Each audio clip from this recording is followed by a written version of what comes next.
ว่าเจ้าเดี๋ยวฟังเจ้าช่วงของขอเพลงเลือกเพลงนะเจ้าก็แถมเพลงแหมวันนี้ได้ฟังเพลงหลายเพลงสี่เพลงก่อนนะเจ้าช่วงนี้ประชาสัมพันธ์งานที่จะมาถึงนะเจ้างานของวัดดอนตันก่อนนอกวันที่6ที่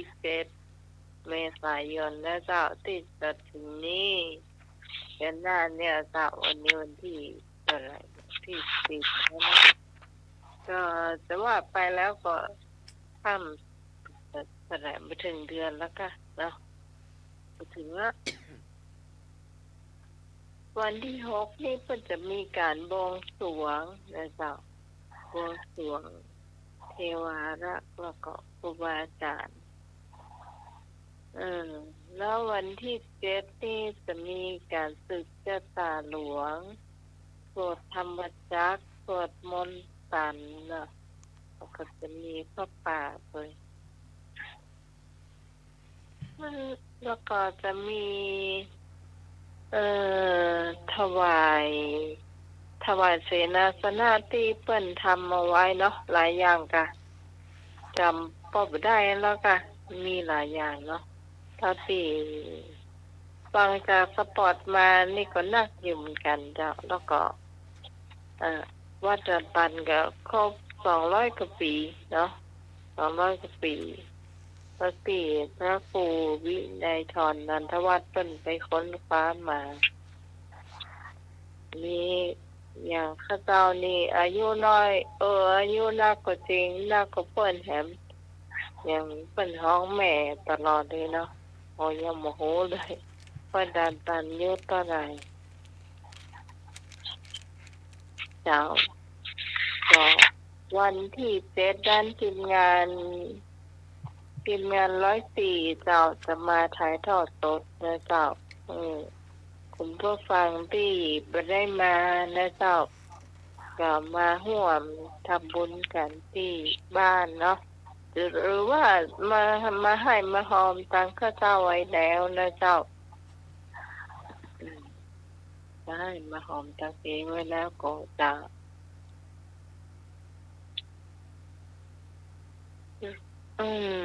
แถมอย่างหนึ่ง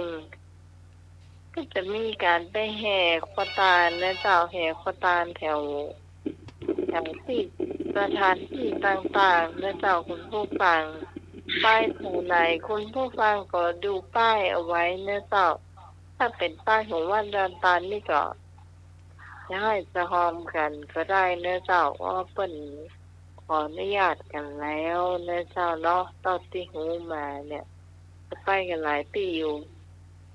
ตั้งแต่วันที่25เป็นต้นไปนะเจ้าคุณผู้ฟังเพราะว่าตั้งฟันผีเสื้อ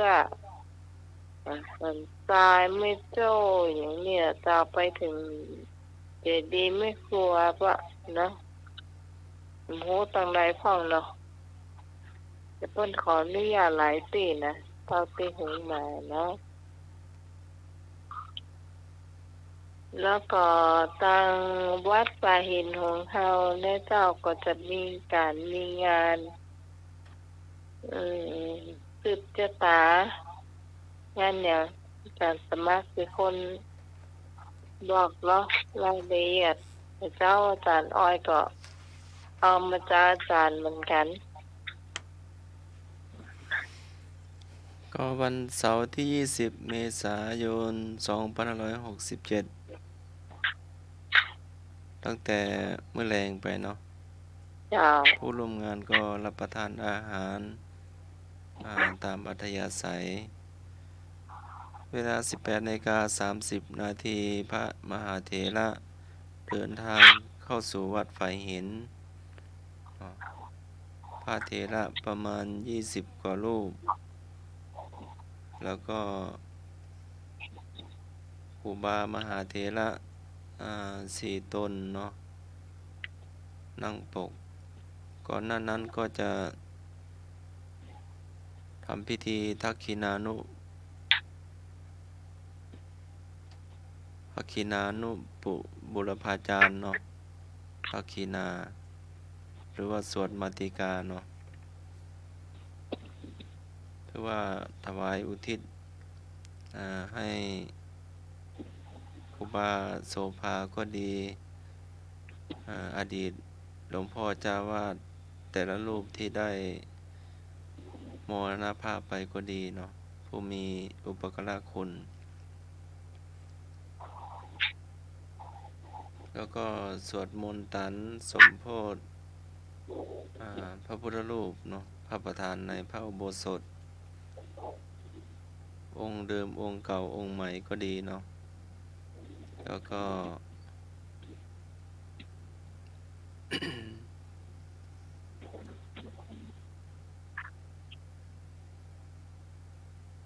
มีควรเข้าพริบโดยเนอเนาะควรเข้าพริบโดยตอนเทศ3 กันเนาะกันแรกก็เริ่มกวนแล้วก็น่าจะสวดไปจนดึกเนาะแล้วก็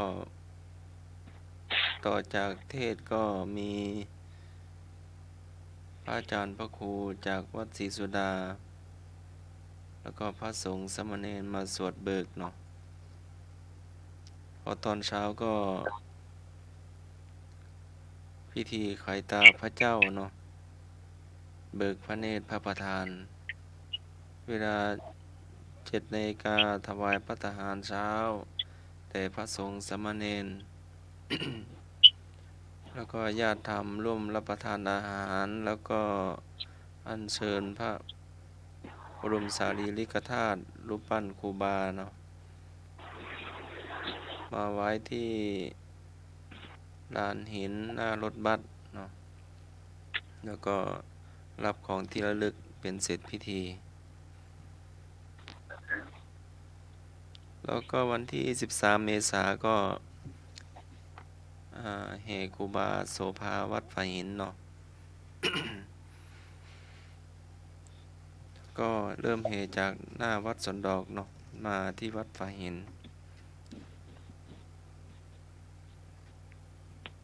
อันนี้วันที่13 เมษายนกับวันที่20 เมษายนกับ21 เมษายนเนาะ นี่มันมีก้อนนี่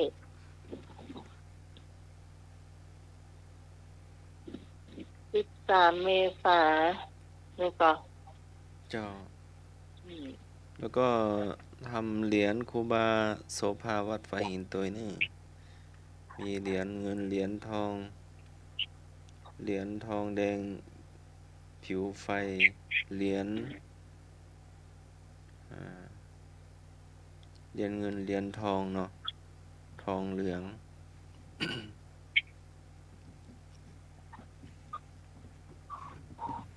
ก็คณะศรัทธาก็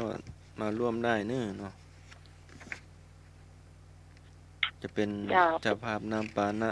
สังฆทานจตุปัจจัยก็ตามเจตนาศรัทธาเนาะวัดฝายหินก็ไม่ได้จัดมาเป็น20 ปีแล้วมั้งเนาะปล่อยหลวง ก็ไม่ได้จัดแล้วก็สลากพัดก็ไม่ได้จัดเนาะคือชะตาหลวงก็ไม่ได้ทำมาเมินเนาะมีแต่ลวดสืบชะตาตัวที่ผ่านมาก็เป็นทอดปลาหมาไข่เครียดบ้างเป็นงานกฐินบ้างเป็นก็ปกติเนาะอันนี้ของเขารายการธรรมะไข่เพื่อนเขาก็เจ้าภาพเตียนและเจ้าเตียนเล่มใหญ่ๆแล้วพวกเขาเตียนอย่างเน้น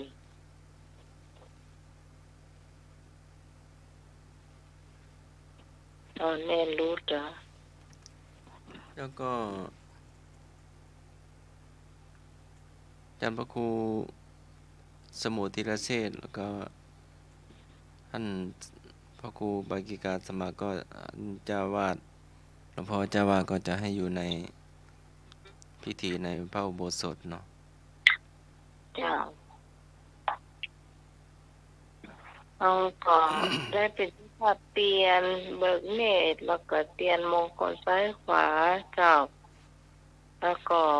จะเป็นเจ้าภาพน้ำเต้าที่เราหาได้เนาะก็ตอนนี้ก็ได้นัก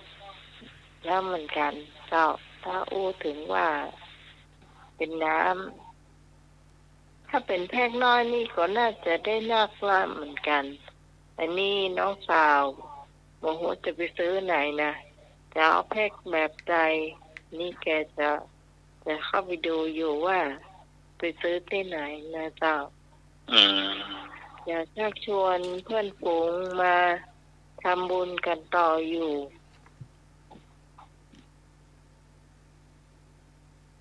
นี่แกหู้แหล่งซื้อนะเจ้าก็พระอาจารย์เลียวเนาะพระอาจารย์เลียวร้อนก็นำศรัทธาญาติโยมเนาะจากกรุงเทพก็ดีจาก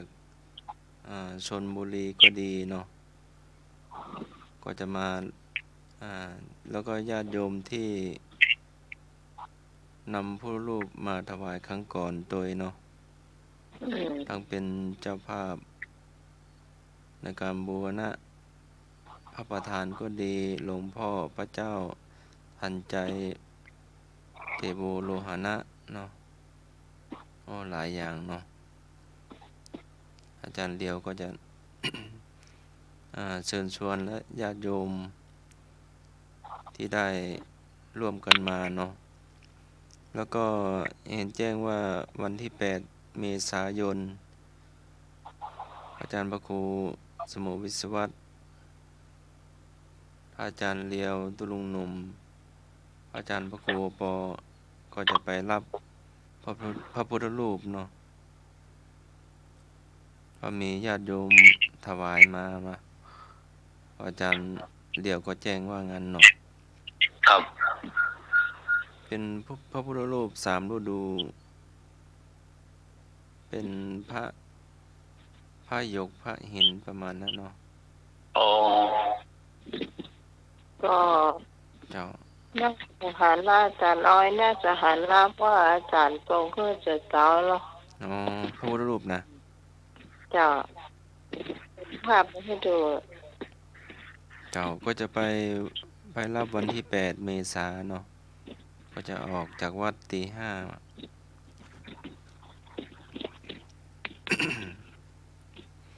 ก็ถ้าตังวัดต้องการในอย่างก็ส่งข่าวมาตัง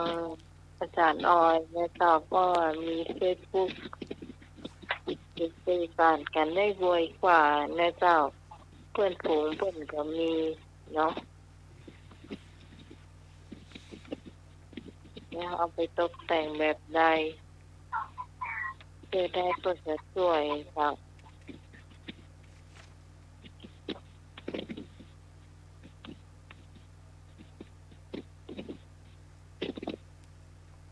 มีจำกัดของการสมัครนี่ก็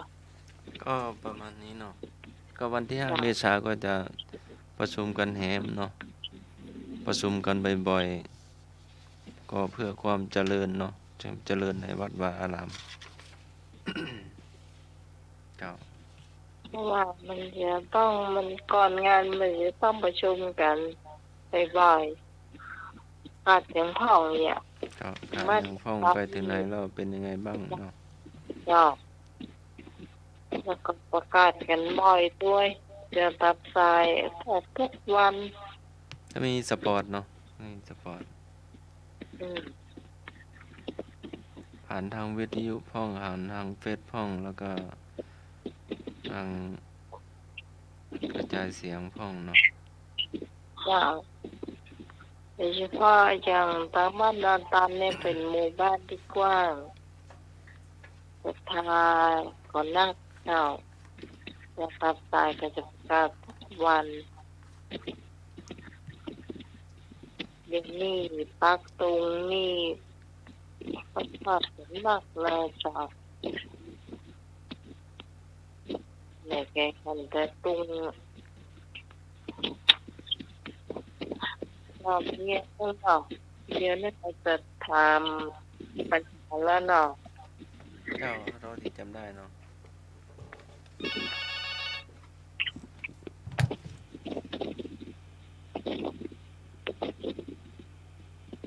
นมัสการครับพวกแฟนพันธุ์แท้ครับ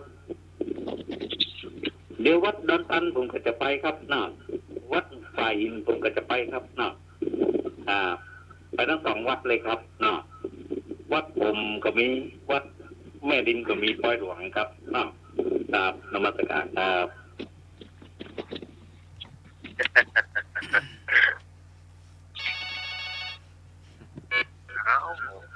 สวัสดีครับ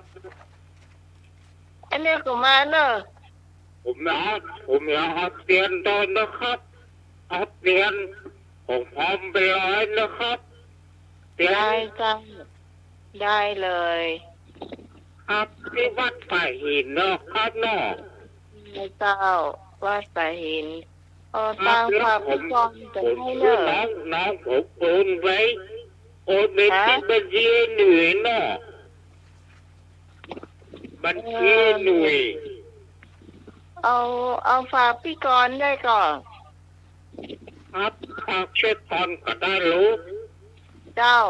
ฝากพี่กรดีกว่าเนาะ ครับ อืม คุณพิสมัยบอกพี่กรเดนเนอร์มาบ้านผมด้วยนะครับผมหูที่บ้านเปิ้ลหูที่อยู่เปิ้ลไปอยู่ไหนหูว่าหมู่13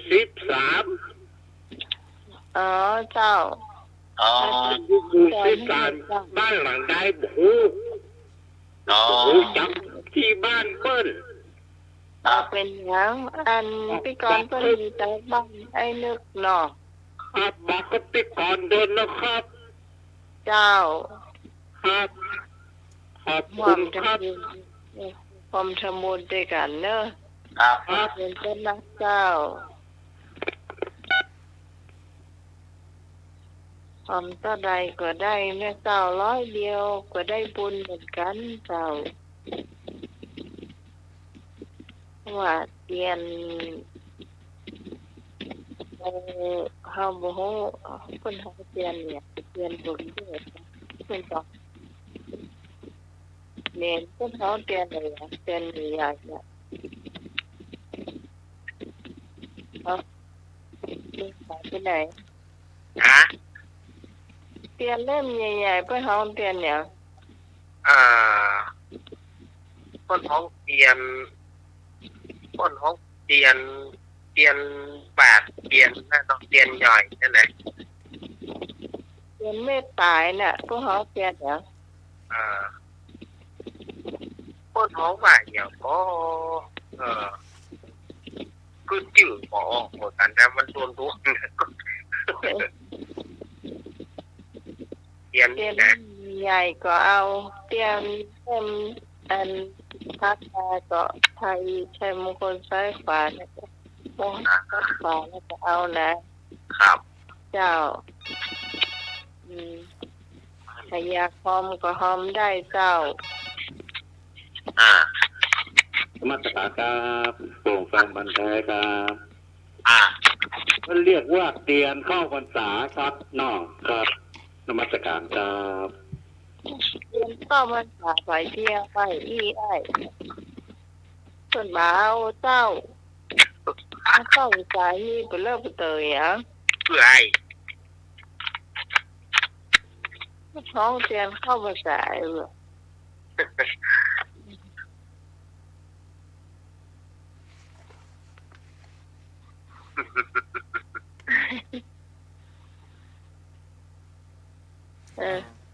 การสมัครว่าไป อภยปริตยันทุนนิมิตังอวมังคลันจโยจามนาโปสกุณสัสสะโตปะปะกะโหตุสุปินาอาการตังพุทธานุภาเวนะวินัสสเมนตุขอล้างร้ายสิ่งที่เป็นอัปมงคลเสียงนกที่หน้าหวั่นเกรงเคราะห์ร้ายและฝันร้ายที่ไม่ต้องการจงพินาศไปด้วยอนุภาพด้วยพุทธานุภาพยันทุนนิมิตังอวมังคลันจโยจามนาโปสกุณัสสะสะโทปาปัตคโหโทสุปินากันตังหมานุภาเวนะวินาสเมนตุข ขอล้างร้ายสิ่งที่เป็นอัปมงคลเสียงนกที่น่าหวั่นเกรงเคราะห์ร้ายและฝันร้ายที่ไม่ต้องการจงพินาศไปด้วยธรรมานุภาพยันโหนิมิตังอามังคลันตโยจามนาโปสากุณาสาสาโทปาปะกะโหตุสุปินาการตังสังขานุภาวินาวินาสเมนตุขอล้างร้ายสิ่งที่เป็นอัปมงคลเสียงนกที่น่าหวั่นเกรงข้อร้ายและฝันร้ายที่ไม่ต้องการจงพินาศไปด้วยสังขานุภาพเป็นบทอภยปริตไม่มีภัยเพื่ออ้างคุณพระรัตนตรัยมาพิทักษ์คุ้มครองให้มีความสวัสดีถามว่าสวดตอนไหนสวดตอนไหนดีเนาะ อ่ะถามว่าสวดตอนไหนเนาะอ้าวศรัทธาญาติโยมตอบมาเนอะตอนไหนดีวะ 053-226-0589บ่มีช้อยให้เลือกเนอะเออ คำเดียวเนาะครับ คำเดียว คำเดียวอะ อ้าวเวลาหน่อ สวด ย 2 ชั่วโมงเวลาใดมัดแรงมัดเจ้ามัดบ่าย เรารู้เลยว่ามันแรงเนาะ หน่วยว่าแมลง ครับ อ้าวว่ากันไหมถูกบอกว่าผิดบอกว่านมัสการครับผมแฟนบันแท้ครับ อ้าว เพิ่นตรวจตอนหัวค่ำครับเนาะตอนหัวค่ำเนี่ยครับนมัสการครับ อ้าวลุงหนุ่ยแมลงแฟนพันธุ์แท้บอกหัวค่ำอ้าวไปจะต่อแถม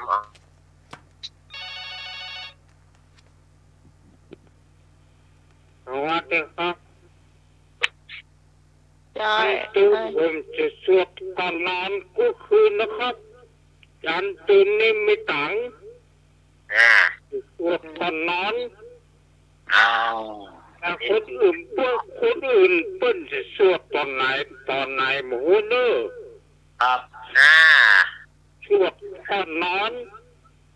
ฝันดีก็อ้าย สวดก่อนนอนจะทำให้รับดีฝันดีเนาะ ครับยันตื่นนี่ไม่ตัง ถ้าวันไหนลืมสวดฝันหายก็อ้าย จวงอ่ะ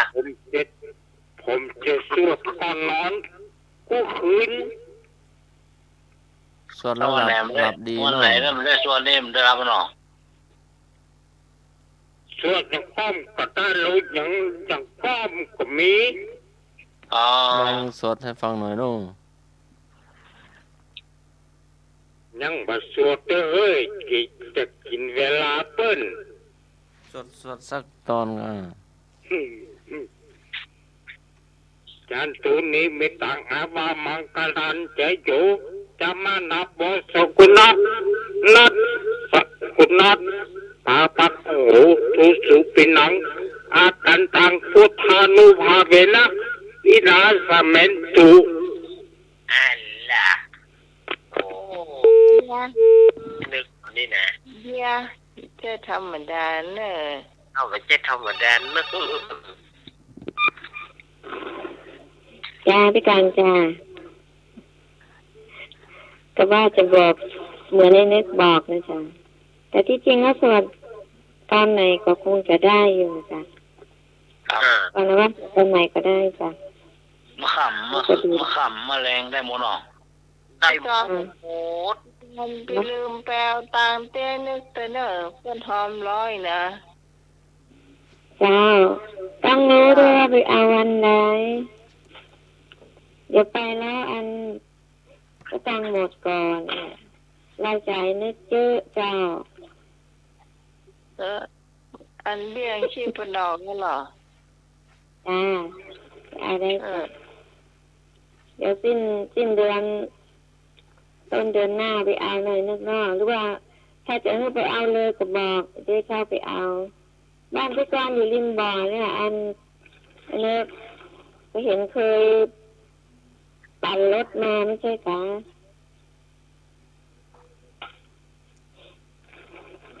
จ้าเดี๋ยวอันถ้าเขาได้ปัญหาบอกให้บอกแล้วกันถ้าจะให้ไปเอาวันพุธก็จะไปเอาวันพุธจ้า ครับ เจ้า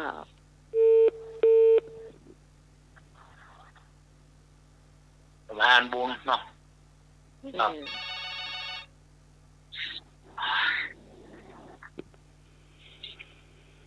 เจ้าแต่สวดแต่เมื่อไรไปเด้อเจ้า ครับ เจ้า ไม่ขาดการเนาะ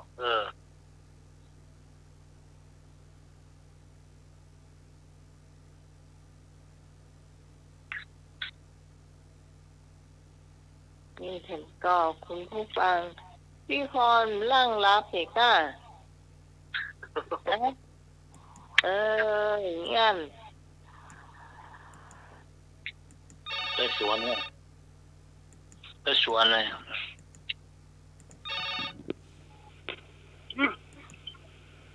ไม่มนต์นะเจ้า ครับ ตอนเข้านอนเจ้า เข้านอนแล้วไหมเนาะก่อนเข้านอนจะเข้านอนเนาะว่ากันเข้าไปลูกมาว่าเจ้าสวดได้วะ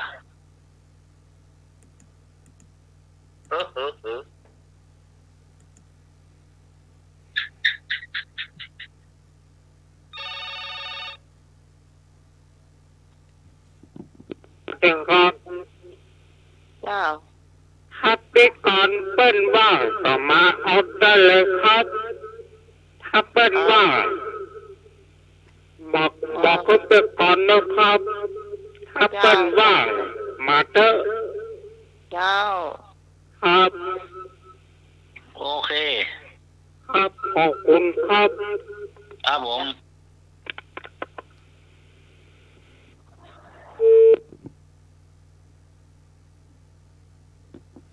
ทำบุญไปเถอะไม่เป็นบุญเสียหลาย เห็นเลยไม่เจ็บเจ้า สวัสดีเจ้าหมาย เจ้า ครับผม เข้านอนก็สวดมนต์ตึงวัน ครับ ถ้าไม่รับดีรับดีแต่งดี ครับ ได้ไม่ได้สวดมนต์มันนอนไม่หลับ เออครับ น้อมมารับโอ้ น้อมรับ ดีนะชวนลูก รับ ชวนหลานสวดเนาะ ครับน้อมรับกับรับน้อมรับน้อแผลแก่มาไว้หัวก็ไรหันบ่หูใหญ่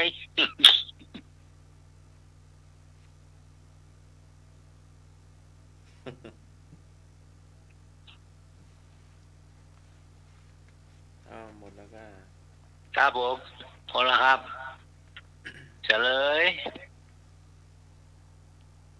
อ้าวอาจารย์เอาลักษณ์เลย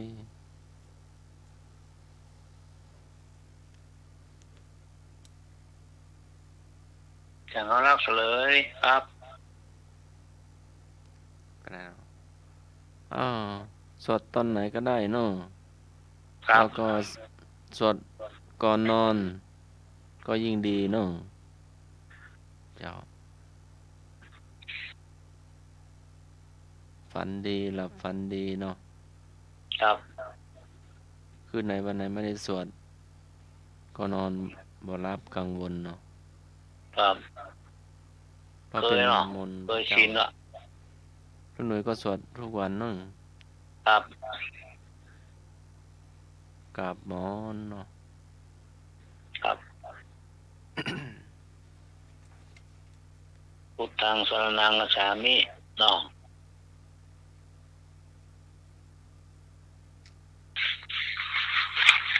อ้าวต่อไป คำถามต่อไป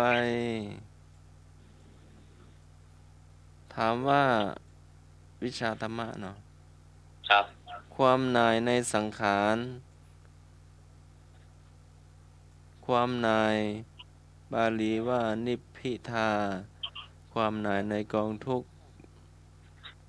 เบื่อหน่ายคลายกำหนัดยินดีในสังขารเห็นแจ้งเห็นจริงว่าเป็นสิ่งที่น่าเบื่อเป็นอนิจจังทุกขังอนัตตาเนาะไม่น่ายึดมั่นถามว่าความหน่ายในสังขารเป็นเหตุให้อะไรเกิดขึ้นก็ความหลุดพ้นขอความท้อแท้ขอความฟุ้งซ่านงอความสิ้นกำหนัดความหน่ายในสังขารเป็นเหตุให้เกิดอะไรขึ้นก็ความหลุดพ้นขอความท้อแท้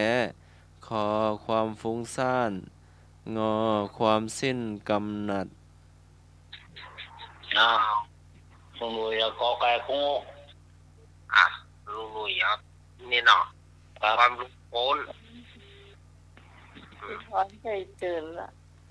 อธิเกอาจารย์เอาลักสวดตอนไหนก็ได้เนาะหรือว่าสวดก่อนนอนยิ่งดี ครับผม บทยันทุน คำถาม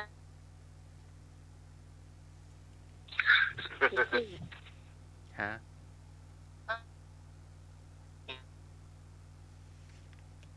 อ้าวโทรมาได้เนอะ053226058เมื่อใดวะ ก็ใกล้กันเจ้าก็ใกล้เจ้า ครับผ น้อง ม ไหมที่โทรมาเงียบไปหน่อยเลยเจ้า ฮะ หยิบไปหน่วย จุ้งมาเริ่มได้ฟังคำถามกันน่ะ อันรับอามิเลต ใช่ได้ยินอยู่แว่วๆอยู่แหละรับตื่นตอกก็ไก่ก็ไก่มา ตั กัน ว เด้อ คำถามว่ามาเขาเรียนมาตัวหาพี่ก่อน เลยหนุ่ยเนอะ ครับก็ไก่คงเนาะ เจ้า ครับ เดี๋ยวก่อนอาจารย์มักถาม อยู่ไหนฉันอยู่นี่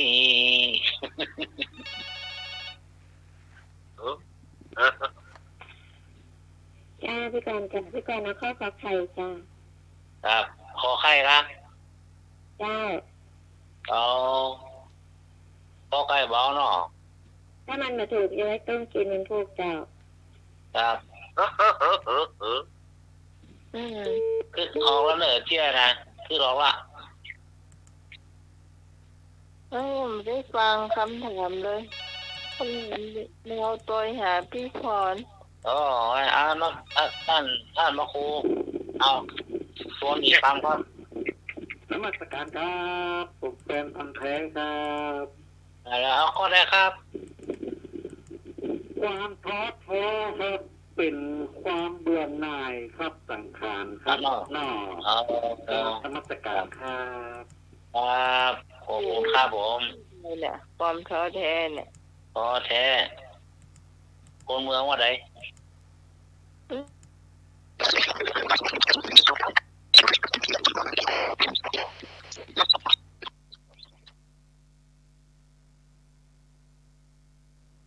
ขอแท้เนาะครับมันขึ้นยากไม่ขี้ขานเนาะมันเลยอ่อนเวลาปอแปลมันเนาะ ความคำถามที่ตามเหรอความสมัครที่ยอมภาพว่าไม่ได้ตั้งใจฟัง เลิกฟังเนาะอาจารย์สมัคร ความหน่ายในสังขารเป็นเหตุให้อะไรเกิดขึ้น ความคมเบื่อกะ ความหน่ายในสังขาร ความนายในสงสาร สังขารร่างกายเรา ก็ความหลุดพ้นขอความท้อแท้ขอความฟุ้งซ่านงอความสิ้นกำหนัดความหน่ายในสังขาร เออ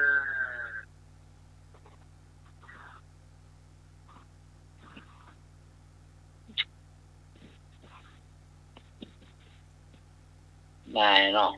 นายสงสารเป็นทุกข์ก็ทุกข์ในสังขารง่ะทุกข์เนาะ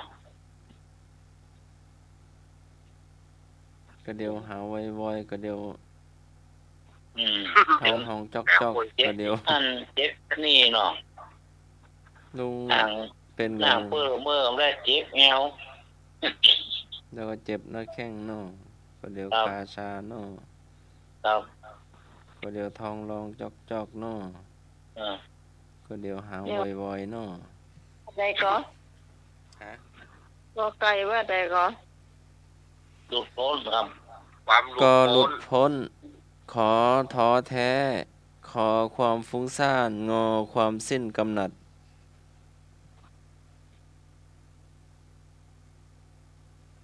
นั่งเมืองกับแม่โอ้เขางอเมืองหัวลูกหยัก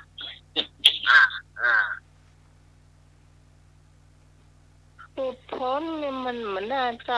ก็ไกลหลุดพ้นนี่มันวิมุตติโลกย้ายสำนวนฟัวเอางองูเจ้าเอางองูหรอ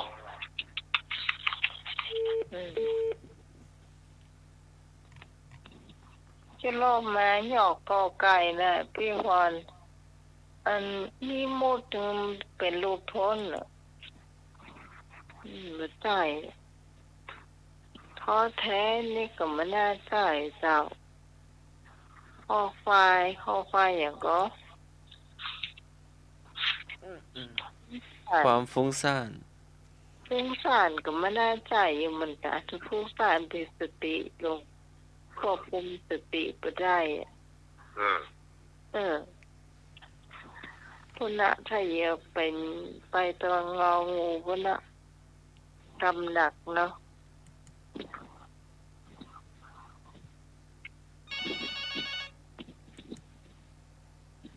ครับผม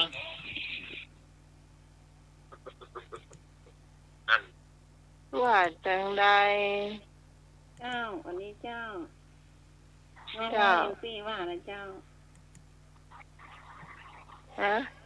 นี่ไม่เรียนคำมาตรการเจ้าครับผมเจ้าง องูนะเจ้าง องูเนาะครับเจ้าที่เจ้าเลยเจ้ามันก็มีข้อคิดหมดเนาะท้อแท้นี่ก็แม่นนะถ้าเฮาอยู่ไปอยู่มาเขาก็ท้อแท้เกิดเขาเป็นพันยามาอย่าท่านท้อแท้เลยบอกให้ไปโรงพยาบาลนะ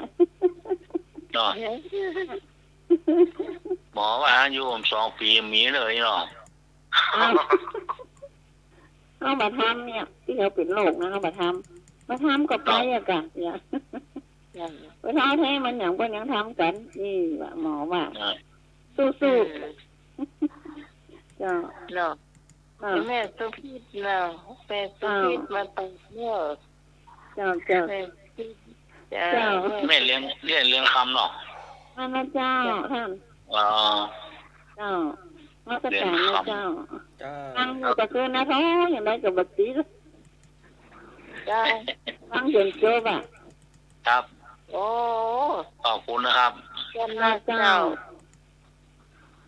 สวัสดีเจ้าพี่เจ้ามีอย่างมีกำมะเก่ามีของเล่นของอย่างมาเล่าฟังมั้งเหรอครับกำมะเก่าก็มีเจ้าไม่ใช่กำมะเก่าครับมีอย่างผัวเมียกันเนี่ยจ้ะด่ากันเนี่ยไอ้แล้วนี่จะไปแขวนคอว่ะไปเอาเกียกนี่นะเกียกนี่ไปก็จำลำปิดมาเห็นป่ะต่อมันจะไปแขวนคอมาอย่างนี้ข้าลืมซุกมากอีวะข้าไม่ได้เอาอมมากไว้สักกำจ่ายสักเตาอะนิดเดียวเล่าเชี่ยเนอะจ่ายแล้วลืมซุกมากคุณมาเล่านะครับ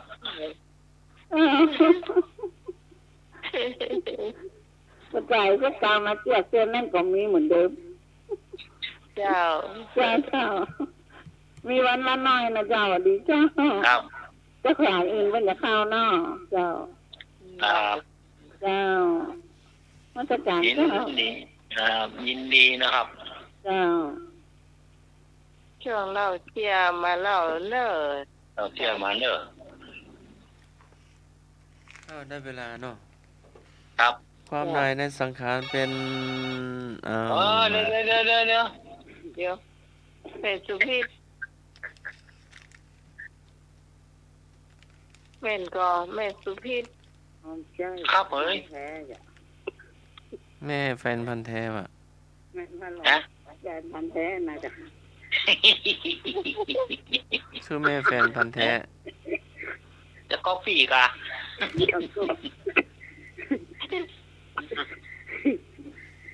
ห้องงูเจ้า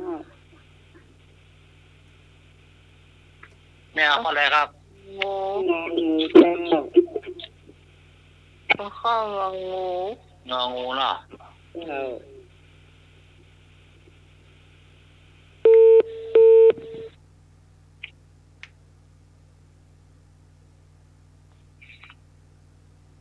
งองูรวมหน่วยยากอไก่กงู ก็ไก่นี่เหมือนน่าถูก อืม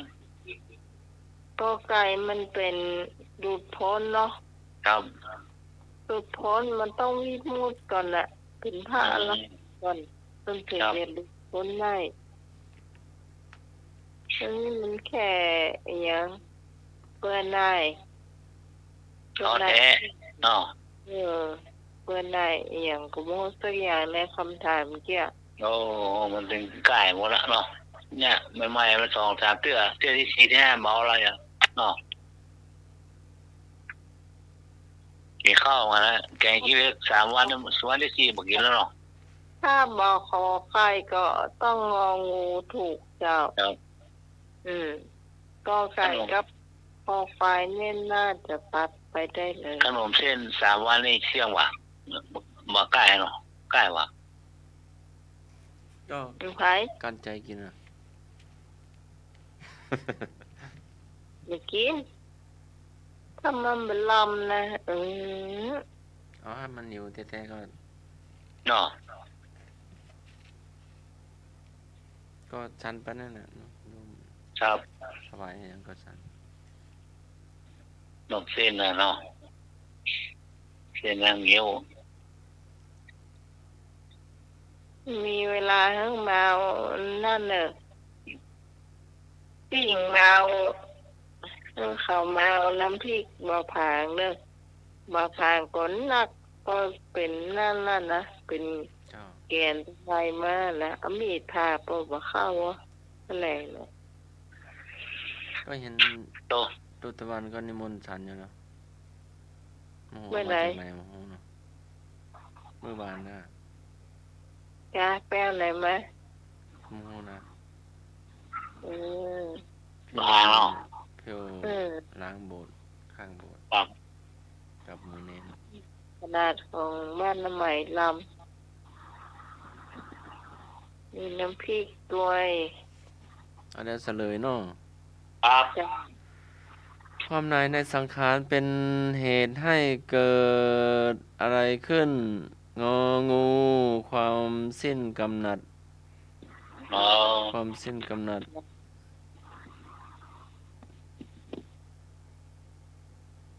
อยากจะโลกมากอไก่มาได้นะฟังเหนือฟังใต้มันได้นะ น้อยปนๆไม่ได้เนาะ ได้ไงปน ที่ข้อละ2ข้อละ สิ้นกำหนัดในกรรมคุณ หัดปนก่อน ฮะ เดี๋ยวก่อนดูเวลาหน่อยหนึ่งไหนนาฬิกาหายหมด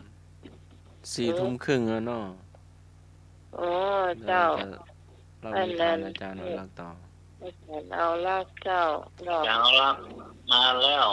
ดอกนิทาน เอาเวลาอย่างละ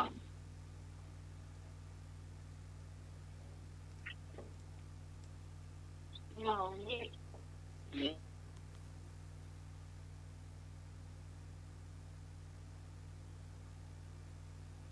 ฮัลโหล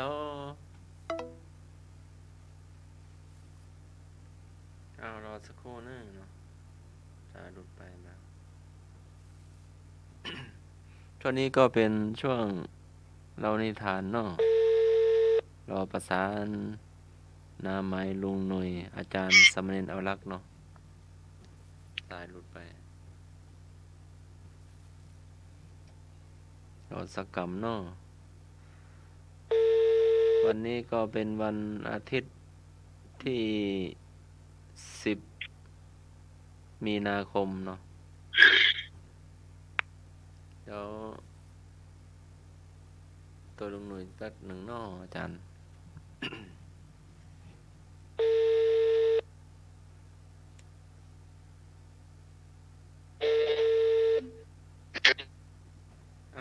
นิมนต์ครับผมตะกี้สายหลุดไป ครับผม ขออภัยนะครับ จู่หลุดไปเลย สายรูดหมดเลยครับโม่เรื่องบ่ห่างแล้วชายบ่ห่างแล้วก็หรือว่าหมด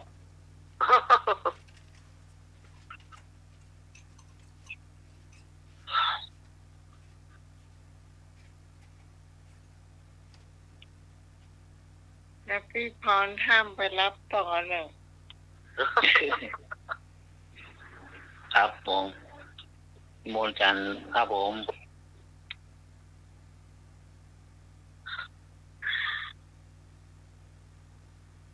มนต์จันทร์ไปรักษา ครับอันนี้ก็มาถึงช่วงนิทานเนาะก็งานอาตมาตอนเรือทำเพียร9 วัน จะถึงละวันนี้เข้ามาวันที่10ละเวลาถ้าอู้ถึงก็19 วันอีเตอใกล้เข้ามาแล้วเนอถ้าไปจะมาห่วมก็น้อมเจริญปอนเนอเอาละเนอสถาญาติโยมทั้งหลายวันนี้ก็มาถึงการเล่านิทานคือกับสถาญาติโยมตะวานี้ตะคืนนี้ได้อู้ถึงเรื่องวันเน่าเนาะ วันเน่าก็คือวันห่อวันดาตะคืนนี้ก็ได้อู้ถึงไปแล้วว่าความที่มาที่ไปแต่ใดวันนี้จะเอาเรื่องอานิสงส์การปล่อยสัตว์ อันนี้ก็อยู่ในธรรมวัตรพื้นเมืองเรื่องอานิสงส์ปีใหม่อานิสงส์ปีใหม่เมืองเนาะอันนี้เปิ้นก็มีเล่าอยู่ว่าผู้ใดได้ปล่อยสัตว์ทั้งหลายเพื่อได้พ้นจากตังทุกข์ตังตาย ผู้นั้น จะได้เจริญรุ่งเรืองเป็นการต่ออายุเนาะเป็นการต่ออายุเป็นดังสามเณรรูปหนึ่งบางตำราฮ้องว่าสามเณรสุขะบางตำราฮ้องว่าสามเณรติสะ อันนี้มันมีหลายตำราเนาะแต่เปิ้นก็ได้เล่าว่า สามเณรรูปนี้เป็นลูกศิษย์ของพระมหาสารีบุตรเถระเจ้าในสมัยที่พระพุทธเจ้าเปิ้นประทับอยู่ที่กรุงสาวัตถีเนาะเปิ้นประทับอยู่ที่พระเชตวันมหาวิหารยามนั้นยังมีสามเณรรูปหนึ่งอันเป็นลูกศิษย์ของพระสารีบุตรพระอัครสาวกเบื้องขวาในครั้งนั้นเนี่ยสามเณรรูปนี้พระมหาสารีบุตรเปิ้นได้พอแล้วว่าชะตาสามเณรเนี่ยขาดสามเณรจะต้องตายจะต้องมรณภาพในแรงวันนี้ อันนี้ถ้ามหาพระสารีบุตรเปิ้นว่านะสามเณรจะต้องมรณภาพในเมื่อค่ำนี้ฉะนั้นพระเถระก็จึงได้เรียกสามเณรเพื่อมาหาแล้วก็บอกว่าสามเณรเอ๋ย ำนี้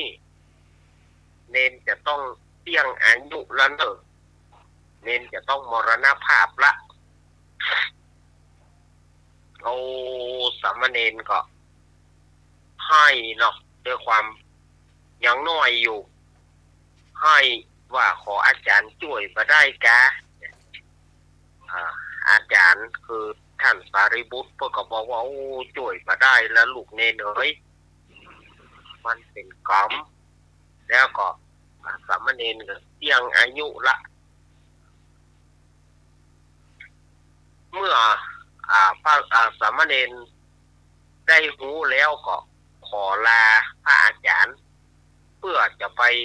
มรณภาพบ้านโยมพ่อโยมแม่จะได้ไปลวดขอลาโยมพ่อโยมแม่ตัวเองอาจารย์เพื่อก็อนุญาตขึ้นไป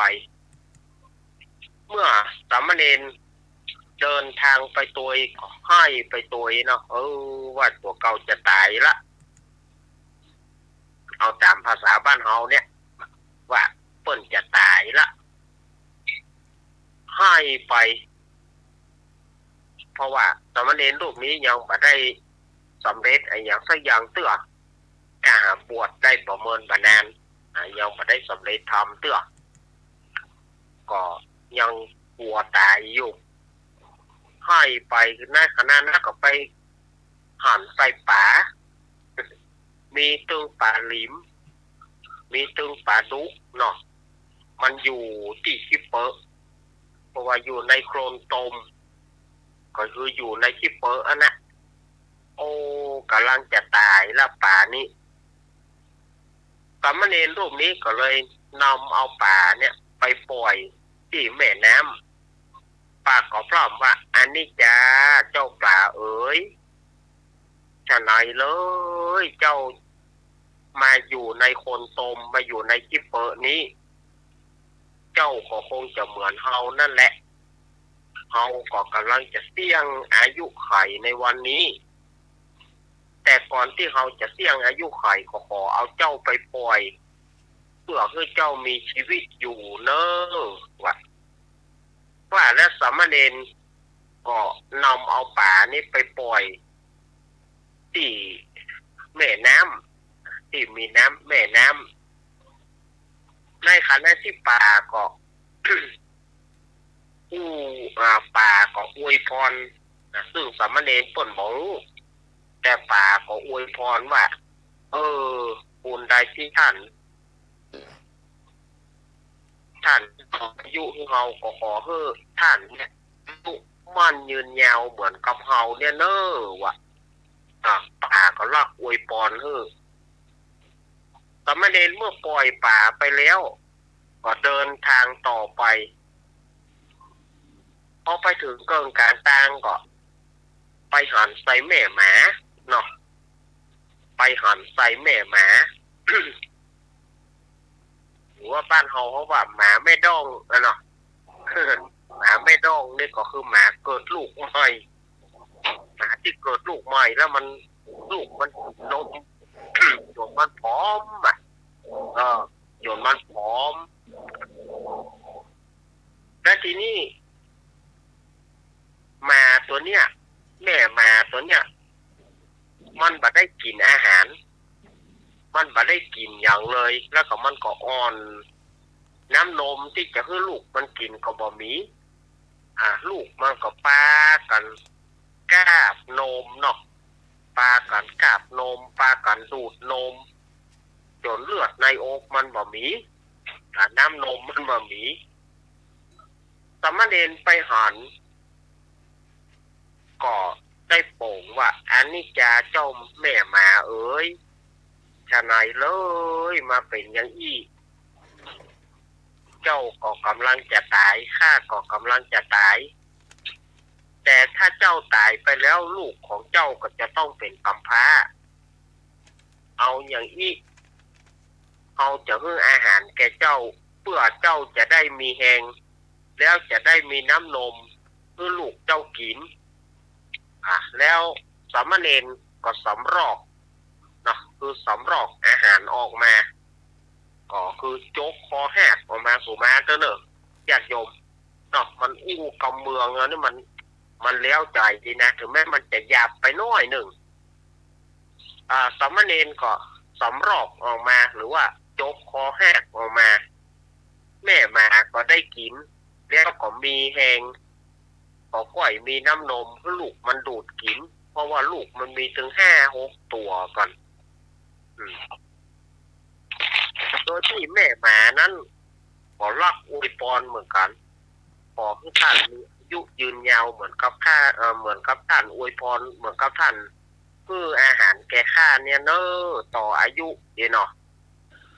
สามเณรก็เดินทางไปแถมเมื่อเดินทางไปก็ไปหันไปนก ติดเหี้ยวนายพรานสามเณรก็โนเขยเจ้าก็คงเหมือนข้าเนาะแต่ว่าข้าก็ขอช่วยเจ้าไว้เอกอะสามเณรก็ปล่อยนกเพื่อเป็นอิสระแล้วก็ไปหาบ้านโยมพ่อโยมแม่เมื่อไปถึงบ้านโยมพ่อโยมแม่ก็เล่าให้โยมพ่อโยมแม่ฟังว่าตัวเก่าจะมรณภาพในเมื่อค่ำนี้ประมาณ6 โมงแรงโอ้แม่ของสามเณรน้อยเอาละกันเนาะกูรีกูจอล่ะยังได้ป่อมันลูกเขาจะตายแล้วยังได้เนาะก็ปากันไหวปากันไปจุดเตียนเนี่ยแปลว่าเตียนสืบชะตาเนี่ยเนาะพ่อแม่ก็ไปจุดเตียนจุดทูปขอให้ลูกมีอายุมั่นยืนยาวนี่ที่เพิ่นเขียนชะตาเตียนนี่นะนาละกาปนากาวัสสุเนาะเพิ่นเขียนเตียนไว้ก็จิเตียนตามปูจาประจำพอเวลา6 โมงแรงก็ปรากฏว่าสามเณรก็บ่มรณภาพเตื้อจนไปถึง3 ทุ่มเพิ่นก็บ่มรณภาพจนไปถึงรุ่งเจ้าดกรุ่งเจ้าก็อำลาโยมพ่อโยมแม่ปิกขึ้นมาวัดพระเชตวันแล้วก็เล่าเรื่องตัวเก่ามีอายุยาวให้พระสารีบุตรฟัง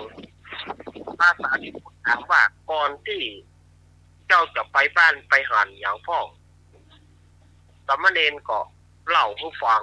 ว่าได้ช่วยชีวิตป๋าช่วยหมาแล้วก็ได้ช่วยนก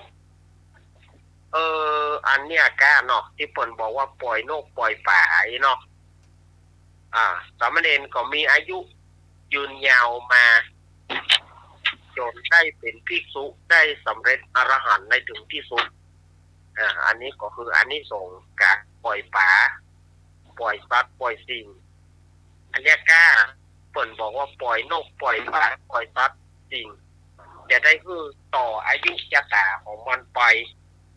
ต่ออายุชะตาของท่านไปถ้าจะมีอย่างเงี้ยเนาะที่เพิ่นเล่าขึ้นมาในธรรมวัดเป็นธรรมอานิสงส์ปีใหม่เมืองอันนี้ก็อาตมาภาพก็เอามาเล่าคือกับสถานญาติโยมได้ฟังกันเนาะอันนี้ก็พอสมควรแก่การเวลาใจจริงก็อยากจะอยู่กับสถานญาติโยมไปจนเที่ยงรายการแต่ว่าพรุ่งนี้อาตมามีเวรได้เวรบิณฑบาตแต่เจ้าเนาะจะนะอาตมาภาพก็ขอลาเพียงแต่อีก่อนเนอเท่าเสาร์หน้าที่หน้าอาตมาก็มาปากันใหม่วันนี้ก็ขอบคุณท่านอาจารย์นะครับแล้วก็ขอบคุณท่านอาจารย์พระครูใบดิกาสมัครเลยนะครับครับโยมปีพี่สมัยเทรนเนอร์เจ้าขอบคุณลุงหนุ่ยเทรนเนอร์ครับผมอาจารย์ครับอนุโมทนากับสถานญาติโยมที่ได้ฟังด้วยดีเสมอมาจะไปฟังมูลขึ้นนี้ไปไหนเตื้อรายการเฮายังต่อไปแถมเนาะคืนนี้สถานญาติโยมอยู่ดีกินหวานทานต้มกันจุผู้จุคนเจริญพร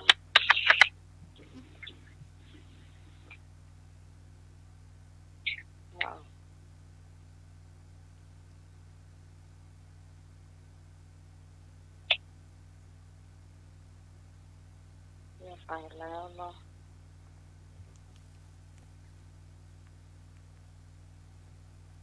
จบไปแล้วทำปี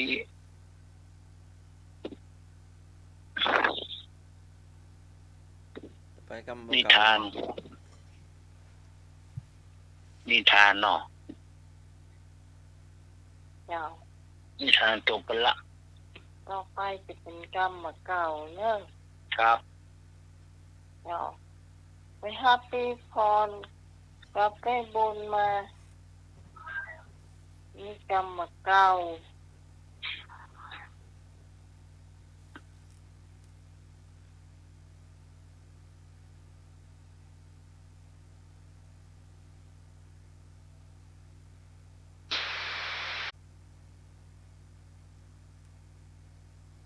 รอก่อนเนาะตอนนี้กำลังติดต่อแม่บุญแม่พรนะมาให้ลุงหน่อยเนาะ ครับอ่า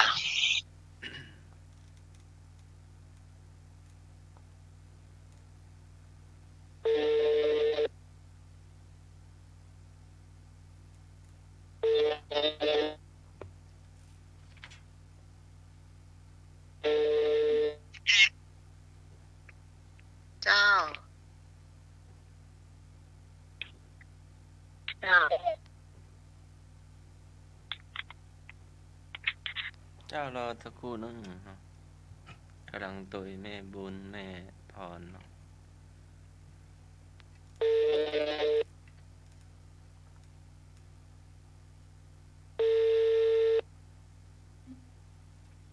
เจ้าพระพุทธเจ้างานทุกอย่างอ่ะ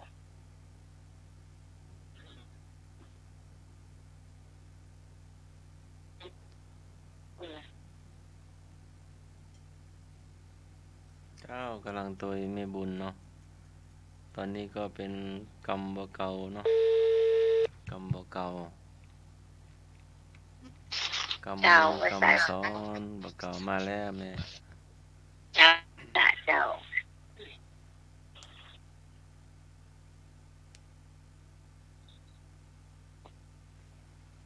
ท่านได้จะนำเสนอก่อน ครับผม แถม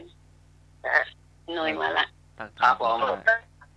แม่พรก็มาละแม่บุญมาละทักทาย เจ้า แม่บุญได้พรแม่บุญได้พรที่สมัย ต้น ก็นั่นก่อนตื่นไปกลาง อยู่ในคนน้ำมันดีละ เนาะ จ้า โอ้โหไปผู้ประการพระเจ้าละนั่นตื่นละ จะนั่นปั่นปืนเหมือนมันเอาโคกะ นะ ลูกกันบุญนะลูกกันบุญออกกับพ่อ เนาะให้ หัวยอสองเนี่ย ให้ละโอ้ เดี๋ยวนี้น้องได้ยินเพลงที่น้องไตเป็นห้องเพลงหมอนต่อที่ไหนไปไหนไปที่ไหนวะ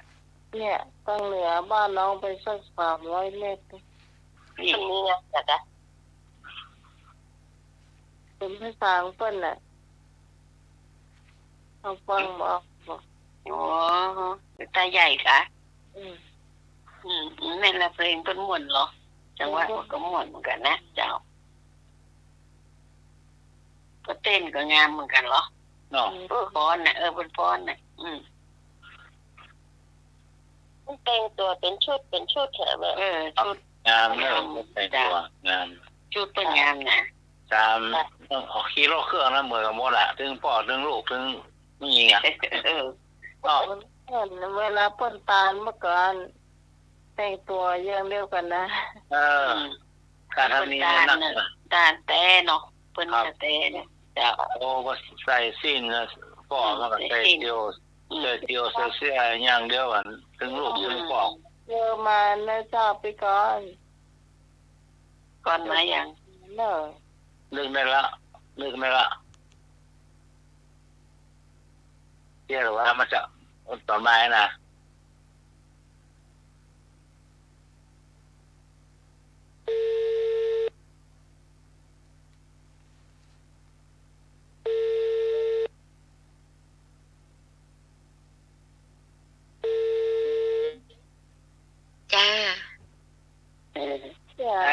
เก็บไว้ในใจสอง ไปก่อนว่าละสวัสดีแม่บุญจ้าจ้าสวัสดีเจ้าสวัสดีเจ้าไว้จับดีลืมไปเหี่ยจะเอามาออกแต่ลืมไป เก็บไว้ในใจ เก็บไว้มันเก็บจนลืมเก็บไว้ในตู้หามปลา ปลาแล้วปลาแล้ว ปลาแล้วก็เริ่มเลยคำเก่ากับนี้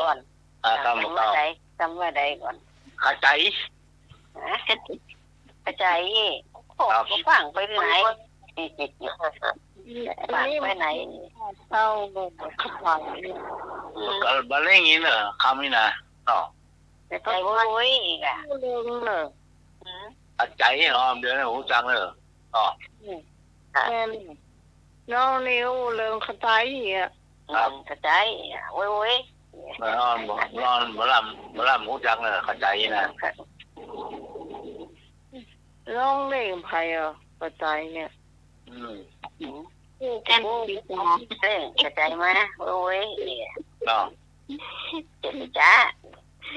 กระจายโว้ยกันคุณภริกาสมัครกระจายกระจายอะไรคุณย่าไปขาใจจะไปเยิมอยู่ฮะเนยอ่ะไอ้ก็ห้องปูมาเว้ยเนาะขาใจกระจายเว้ยเนาะเป็นห้องนั่นกระจายเว้ยได้ยายปูกำลังหาแว่นตาอยู่โอ้วันที่กี่ละเนาะการกี่กระจายเลยรถมาน่ะเนาะ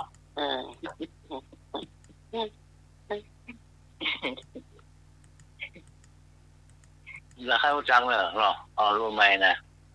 ไอ้หมูกระจายเนาะแล้วก็การนี่เกิดบลามูเนอะเน้นเนี่ยเน้นครับเน้นกันเน้นทั้งห้องคนเมืองว่าเน้น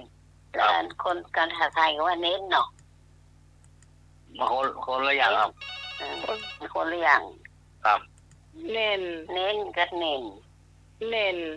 นี่มันกดเน้นคือกดลงแล้วเขาหนวดนี่นะเน้นลงแตะเน้นลงแตะไอ้หนูเอาเวลาเขาหนวดเอาอย่างนี้เนาะว่าใส่อย่างก็ตาไถข้าวอ่ะนี่มันแน่นๆอีกเราต้องโกเดี๋ยวมันพิมเดี๋ยวมันจะมีแม่มาแม่อย่างเจ้าแม่อย่างแม่เน้นลงแตะอย่าบนว่าแม่เลี้ยงคำเน้นลงน่ะมันจะเหนียวก็จะเหนียวจะไปเน้นมันแม่เลี้ยงคำแม่เนาะภาษาเยอะไปเน้นมันก็จะเหนียวจำนี้เลยหูจักแต่เนี่ยเด่นเนี่ยจ้ะเด่นจำเด่นเนี่ยจ้ะจ้ะมันเป็นภาษาย่อกันเน้นเขาเอาอะไรล่ะกำเมืองอะไรล่ะกำเมืองเนี่ยเนาะเนี่ยที่จะออกวันนี้มันเป็นอย่างจำยองไม่เคยได้ยินอ่ะแล้วคนก่อนที่ว่าขายเข้าไปรีดอ่ะเนาะว่ากระจายอย่างขโมยลักควายไปพวกเราอ่ะกระจายขโมยลักควายไปเปล่าก่อนหล่นมาตันแล้วเนี่ยขโมยลักควายไปแล้วอ่ะกระจายคนเหมือนเดียวใจอันเนาะครับคนเหมือนเดียวนี่มาเร็วๆนี่เนาะมันคนเดียวนี่นะเนาะคนเหมือนเดียวนี่มาเร็วๆไปเร็วๆอ่ะจะกระจายนะเร็วๆเนี่ยคนแต่ก่อนนี่กระจายก็จะไปกันแล้วหันเป็นโมกุละเดี๋ยวไปตามแล้วเนาะก็สั่งนะคะพวกเล่นไปคนละรถจะล่างหัวกระจายอะไรกระจายรถจะล่างหัวก็ว่างอยู่บนลืมเกิบอ่ะคือล่างสั่งขึ้นรถลืมเกิบไปว่ะ ตกน้ำขี้หมาเดินปืนกระหล่ำ ก็น่ะก่อนน่ะคือนกกระทอดคือว่ะท่านถ้าหัวจะไปเช็ดแป้งอ่ะ มันคือบอลลูนเจ้าหน้าขึ้นมาคือบอลตัวเอง ตั้งใจปวดฟันนะ เด็ดตึ้ง คนมาเดินนี่เร็วๆหน่อยเดี๋ยวเนาะเร็วๆอ่ะคนเดียวมันมาเหมือนกันไปแล้วจ้ะ ครับ แต่คนแต่ก่อนนี่แน่นนะท่านเนาะ ครับ ใจอีนะแน่นขนาดเลยอ่ะ แน่นว่ะ แน่นกว่ากับใจอ่ะ แน่หรอแต่เดี๋ยวมันแต่มัน จ้ะ แต่ละบางอ่ะเนาะ บาง ครับคนก่อนเรียกว่าแต่แน่นหรอ แน่นอ่ะ ครับ นี่อย่างก็แน่นแค่แต่ละก่อนอ่ะ ก็แน่นหรอพญาญาแต่ แต่ประเดี๋ยวนี้บางบ่มี ครับบาง เราต้องย่องอ่ะเดียวอ่ะ ครับผมละคือที่สุด ผมจะอยู่กับเธอดูแลเธอจนที่สุดหรอ ผมจะอยู่กับเธอจนวันตายนะนี่นะประถามหมอเมื่อว่าแต่ละมันโกหกไอ้คนที่อยู่กับตายเราคือสับปะเลอ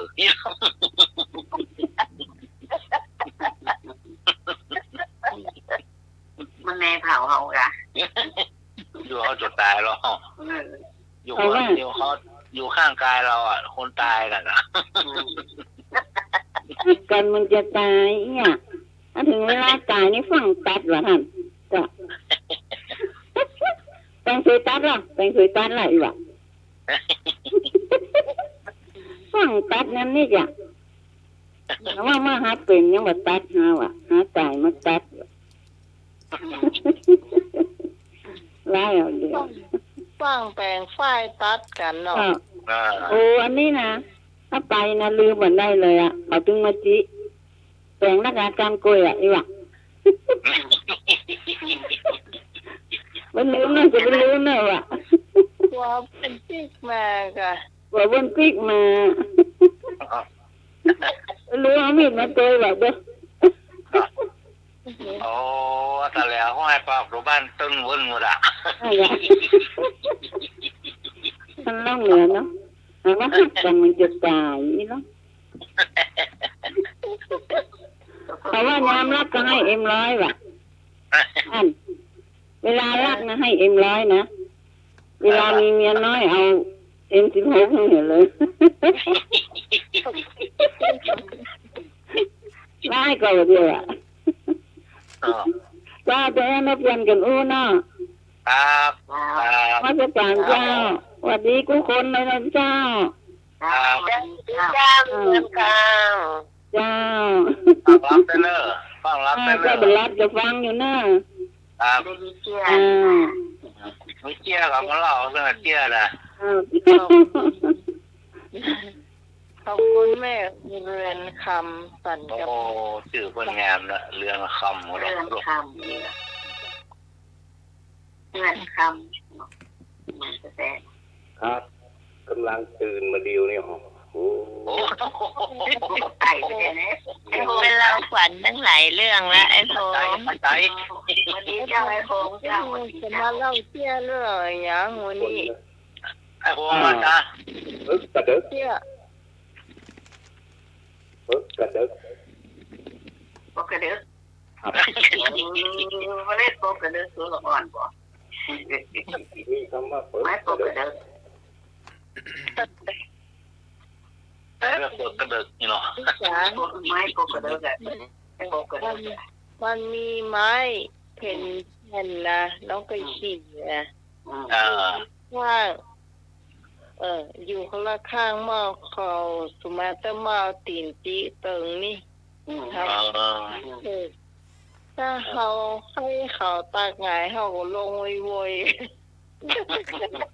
ไก่กระต้นแล้วก็โต๊ะแก่แก่นะ เล่นอะไรมันมีของเราเนาะที่หน้าคนขายอ่ะเนาะ นั่งคนละ เดินก่อนแล้ว เล่นไหมเปิดกระเดิก ใส่หัว เนาะ แล้วเอาใส่หัว ระวังเอาโหลต้นโหลแล้วมันเปิดกระเดิกเนื้อเนี่ย อ๋อหลวงพ่อกระเด้ออ่ะโหลเปิดกระเดิกใครนะโหลเปิดกระเดิกยูโหลเข้าชุบเพิ่มเรื่องหน่อยอ่ะเดี๋ยวหลวงพ่อกระเด้อ รถไฟหรอฟันหลวยาวหรอก็ฟันไม่จับกันหรอย าวมาขี้ค้านกกมาเอาเหล็กเข้าปั๊มไว้อย่าง ปกติคนที่ฟันหลวเนี่ยก็ต้องหมกซอกอย่าหมกซับเตาโลอยากถ้ามันยาวลงไปมันจะปวดกระเดก พวกกระเดก ไม่มาเดียวมาเปิดกันเลิกเนาะน้องไหน เจ้า ไม่มาเดียวมันมาเปิดกันเลิกกันต่อทั้งโลมีกันเนี่ย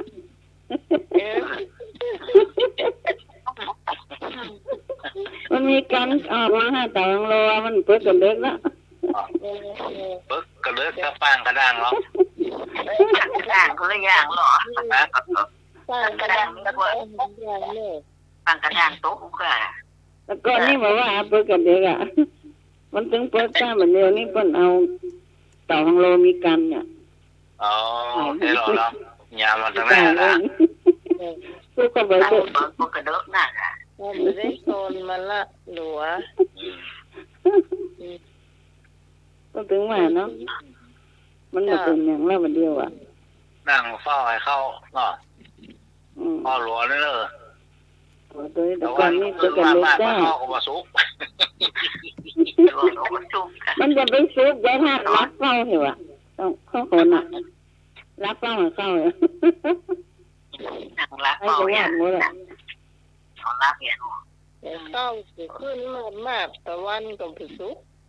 จะวาดจะมันรักเฝ้ามาเข้าเหรอไปกับลูกอ่ะ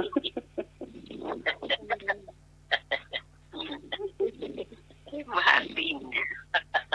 เดียวทำไมเดียวเพราะมันนึ่งแล้วนานเนาะ ครับ ซื้อเอาไปบ้านไม่กล้าปุ่น เดี๋ยวเพิ่นนี่ละหรอกท่านนะ แต่ก่อนนี่มันนึ่งก็ไม่ได้กินเนาะลูกนึ่งข้าวเจ้าแล้วก่อนอ่ะทำไมเป็นสาวอ่ะมันนึ่งข้าวก็ไม่ได้กิน อยู่หลายคนหรอก นี่ 8 คนอยู่8 คนนี่นะลูกมานี่ ต้องใส่ ต้อ ข้าง ว ให้ เจ็ด เข้า ปรุง ถึง เอา วันน่ะรีด2 ลิตรเนาะ อยู่ ถ้าเขาจะปรุงเขาก็บอกแป้เขาน้อยอยู่อ่ะให้พ่อแม่มาปรุงเขาอ่ะดู เอาหลายๆคนต้องแบ่งกันทำกันเนี่ย บางอันนี่ก็เฮาก็กินข้าวนึ่งเนาะบางอย่างก็กินข้าวเจ้าอ่ะ มีถึงก็นึ่งก็เจ้า บ้านน้องนะกิน2อย่าง อ๋อ อันนี้มันมีซิดรุ่นละคนนึงอ่ะ จ้ะ กินข้าวเจ้าไปเหรอ อ๋อวันนี้คนนึงอ๋อ เป็นเบาหวานไง ไม่เปิ้งอ่ะมันไม่เปิ้งอย่างเจ้าประกาศเมื่อกี้ข้าวเจ้าผมข้าวเปิงจ้ะ เป็นโรคจำเป็นอ่ะ โรคจำเป็นได้กินอ่ะ จ้ะ เจ้ากิน อย่าง ข้าวเจ้า น้ำ ไป เนี่ยจ้ะต้องกินข้าวเจ้าข้าวเปิงนะ นึ่งมันได้กินละ ต้องใจคนหนึ่งกีบเอา อ๋อ ได้คุยแต่ได้คุยก็จ้าแต่จ้ะ น่ะ กินข้าวเจ้านะจ้ะ เรากินได้อยู่ละคนหนึ่งเนาะ จะไปแล้วกันตอนเนี้ย ข้าวเจ้าต้องเก่งน้ำเนาะ เสร็จละอันนี้มีไอ้อย่างผู้ไอ้อย่างไอ้คงอ่ะต่อกันนะต่อกลมได้ มาเลยเจี๊ยก่อนจ้ะเจี๊ยก่อนไม่เลยเล่า ก่อน เที่ยเนาะ จ้าแก้วนะ จุดได้ละเที่ยปะทู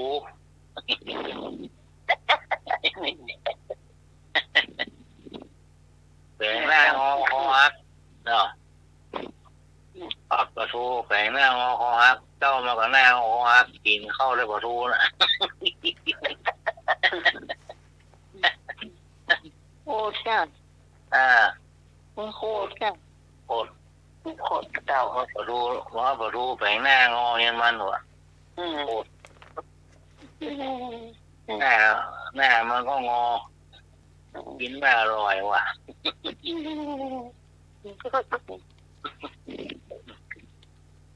ตายเพราะต้องเอาหัวงอมเนาะหั มันงอมันก็บลามอ่ะ ครับ ปลาทูหัวงอมีกออย่างไรนะนี่มันบลามอ่ะ ครับงองมโกโง่หรอคนว่าของงมโกโง่พอด เขาว่าอย่างล้ำๆนี่อย่างก็คนโอ้กันนะนี่ทอบแก่แล้วเอามาวัดว่ะมันนุ่มเอามาว่ะแต่กะ นี่ชอบหนุ่มมันแปลงแบบแม่ เอามาว่ะ แกมันถูก เอาแก่มาว่ะ เกี่ยวกับไรอ่ะแกก็ ก็วางได้อ่ะกินดูนะ 3 ห้ามล่าเพียงคนเอาเตียนให้เพิ่นไปเอาแมงมันจากกินน้ำพริกแมงมันก็ไม่ได้กินเมื่อใดก็ได้น้อยว่ะแล้วก็มาขอเตียนอยู่ห้าว่ะไปเก็บแมงมันร้องกินน้ำพริกแมงมันเมื่อใดก็ได้น้อยเดียวว่ะมีเงินหมดเลยอ่ะ เพลงมันก็เรียก เก็บแมงมันเอาน้ำพริกมือเปิดกับเอามาให้เอาเตียนมันไปตามเต้ เสียงไผ่ขนเนี่ย 5 ทุ่มกว่าแล้วนะ อย่างอันอย่างพี่กรณ์หายใจใส่โทรศัพท์ แล้วก็ว่าเสียงอะไรอย่างเสียงคน ใช่ดู ทำไมถึงต้องเป็นเรา ไม่ได้เจอไม่ใช่ไข้หัวเจ้าจะถามว่าอาจารย์สมัครหายไปไหนอ่ะ อ๋ออาจา อาร ย์ จารย์ส ทำไม มัคร ค จะ รับ มา5 ทุ่มกว่าละอีก อ้าว เที่ยวยังได้สักเรื่องเลย อ้าว วาง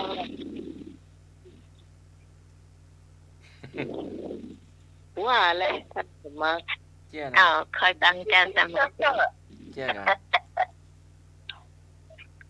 วันนี้มีเชื้ออย่างอาจารย์สมัครจ้ะ อ๋อสวดมนต์เนาะสวดมนต์ก็ช่วยกันสวดองค์หนึ่งไปองค์หนึ่งพร้อมกันองค์หนึ่งหยุดหายใจโยมก็ช่วยกันจนสวดจนแล้วเนาะเหงื่อไหลปกๆว่ะ โอ้ยังเงื่อไหลอ่ะเปิดมง มันมีก้าเหือหลายโปก แท้จ้ะ เพิ่นเปิด ๆใช้ ไม่ได้เปิด ปา แอ ผี ร์เปิดพัดลมเลยอะ เงื่อไหลปกไม่ใช่เงื่อรถจ้ะปก เจ้า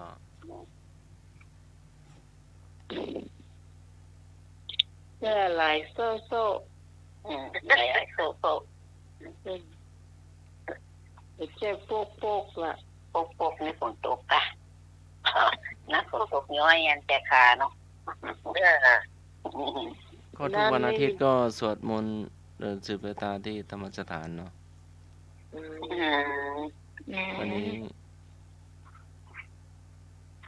จำพระครูก็ไปอีกที่หนึ่งเนาะ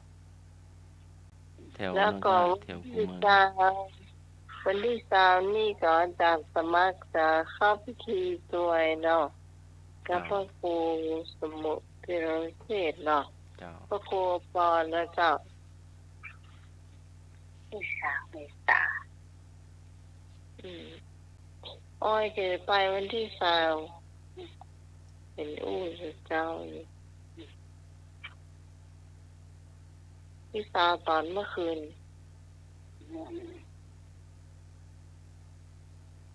วันบาง คืนจนไม่อ่อยไปแค่เล่นข้าวปั้นลูกก็เป็นเพื่อนลูกแม่ก็เป็นเพื่อนแม่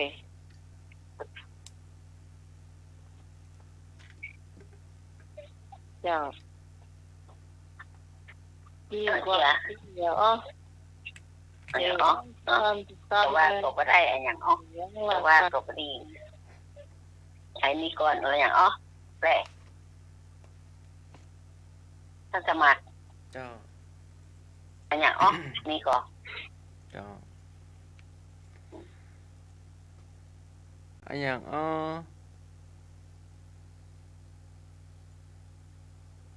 กายะอยู่ในสะ กายอยู่ใน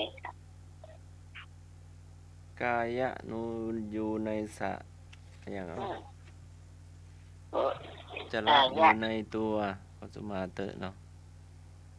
อยู่ในตัวเราเนี่ยแหละ กายะ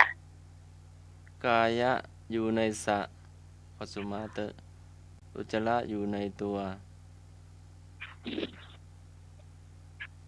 กายะอยู่ในสัตว์อุจจาระอยู่ในตัวอีกอ่ะ เจ้า นี่จะแปลว่าใดนะ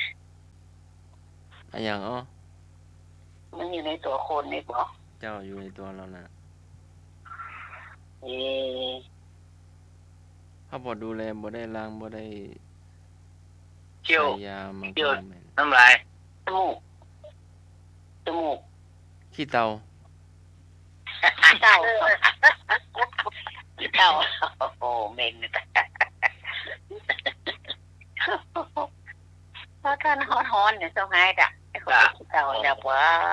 ขี้เตามัน ฉั ยั น ง เกลียด มัน น้ ยั อง งกอดเธออีกอ่ะ ชอบกอดที่เธอเกลียด อันบอก เหม็นที่เต่าเลยอ่ะเป็นเต้เหมือนว่าเป็นโกนแต่เนาะยุคใช่จนปนผมได้เอ็ดของงับ บอกสบายโมงมา2ในหลอดอ่ะบึ้ดอ่ะ อันยังอยู่บนวัด อย่างนี้บนวัดแต่บ่ ครับ ดิฉันนะ เจ้า เจ้า อ่ะเจ้าหอยโมงอ่ะ อาหารชาติน่ะ จ้าอยู่บนวัดไม่เห็นกะอย่างที่สูงที่สุดในโลกเลยอ่ะ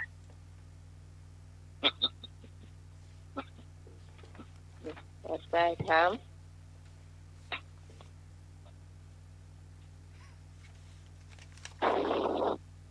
ไปถามเขาจะตอบ เราจะเอาถึงไหนคืนเนี้ยตอนนี้ห่างเกินแล้วนะ เจ้า โอ้ยนี่เนี่ย เพิ่งเที่ยงคืนกัน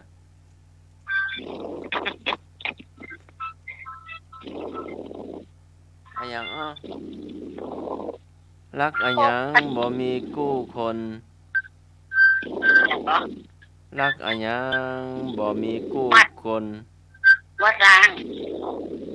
เอาเสียงยังน่ะหายใจแรงจัง ว่าเสียงอะไรอย่างดังต้องโค้อ่ะ แม่ ดีใจนั่นเสียงก็สมอทอกใกล้ พัดลมกะ ใกล้กำมู่อ่ะใกล้ที่เขาอู้ลำไปมันจะ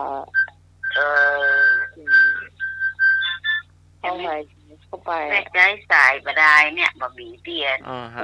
หายไปละก็นึกว่าแม่เป่าไฟนึ่งข้าว 5 ทุ่ม จะผู้อ่ะไอ้ข้องเบาไว้อ่ะสุดท้ายจังเลยอ่ะโตรักอันยังบ่มีกู้คน ยังไม่มีผู้คน รักอันยังบ่มีกู้คน จะมีผู้คน เจ้า ว่าไม่เนี่ย รักอะไรไม่มีคู่คนนี่ล่ะ เจ้า เสียงเลยอย่างไร ว่าแข้งสองเอ็น โทษครับ ก็ทราบไหม ลุงหน่วยเล่นเกมก่ะ ใช่ครับผมไม่เล่นจ้าง ไม่มันดังอย่างเงี้ยเหรอ ต้องมีเครื่องเดียวต้องมีเครื่องเดียวที่แบบประดังเสียงอะไรอย่างข่าวเสียงเพลงนะเสียงมันโทรศัพท์ใครล่ะ ไม่มีห้องส่งก็ไม่มีเนนน้อยเล่นหรอก แล้วตอบว่าจะได้รักอะหยังบ่มีกู้กล โง่โง่ เอา รักอะไรไม่มีคู่คน เจ้า รักร้างอะจ้ะ นี่จ๋า ฮะ ลากแต่ยังบ่มีกู้คนนี่มันก็ เจ้า มันมีคู่คนมันมีตำเมือง เดี๋ยวต้องถามถ้าอาจารย์สมัยนี้ลากแต่ยังบ่มีกู้คนนี่มันก็ เจ้า มีคู่คนใช่ไหม เจ้าแม่นละรักยิ้ม อ๋อ แม่นก็มันไม่มีกู้คนเหรอ รักอะไรไม่มีทุกคนเนี่ยค่ะภาษาไทยกันเนาะเว้นหาเป็นกำเมืองให้พงมาแล้วค่ะ เพลงมาแล้วกันอ่ะ ครับผม ไม่ต้องมาถามเลย ที่สายเป็นว่างน้ำคำอยู่ครับ ตอนที่แม่เรียนค เป็นกำลังวางเนี่ยโทรไปหาน้องพรก่อนครับเอายังเข้าสองหัวตัวเดียว ทั้งหัวตัวเดียวอ่ะ ำไม่การ ไม่กัน ไม่ถูกครับ ไม่ถูกอีกก็หัวตัวเดียว ตัวเดียว เป็นความใจก็เป็นแมง อันนี้ปัญหาของพระอาจารย์ในวัง อย่างนี้ว่างอ๋อสีกามาบัก สองหัวตัวเดียว ห้องให้ฟังเลย ข้อหนึ่ง เดียว ข้อหนึ่งปลาอะไรมีหกขาปลาอะไรมีหกขาข้อที่หนึ่งสองหัวตัวเดียว ข้อที่สองปลาอะไรมีหกขาครับผม มาได้มีหกขา ซื้อกินเป็นวันนะครับ ถ้าสิเวลาว่าปลาไม่ตีนนี่ว่ะ ใจครับ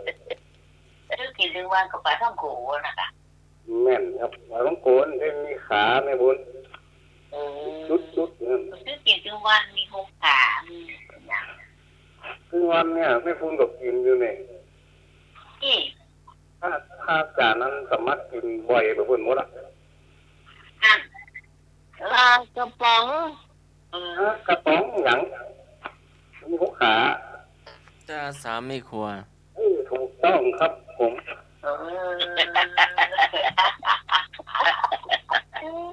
ถ้ามัน เอา จะ ข้อเอาข้อหนึ่งอ่ะ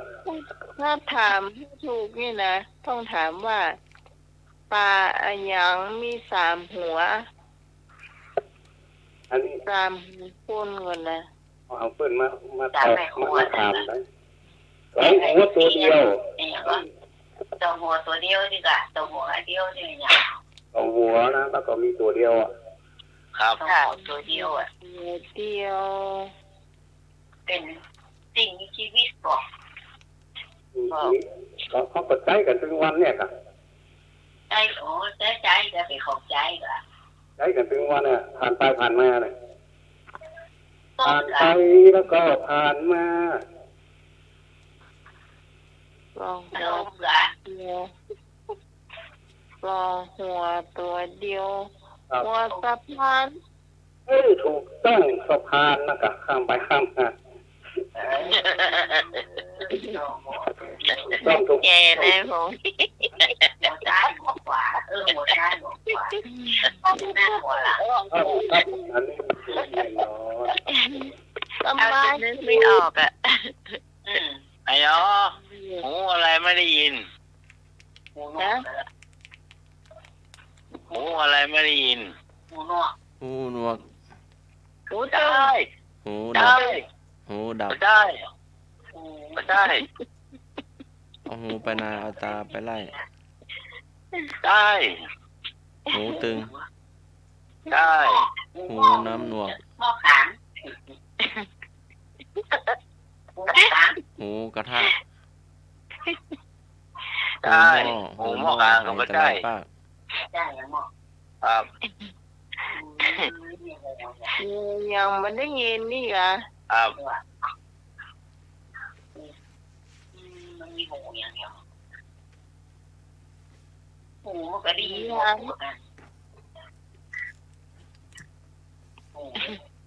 หูหิ้ว โอ้อะไรไม่ยิน หูหิ้วใหญ่ หูยาน งานก็ใจ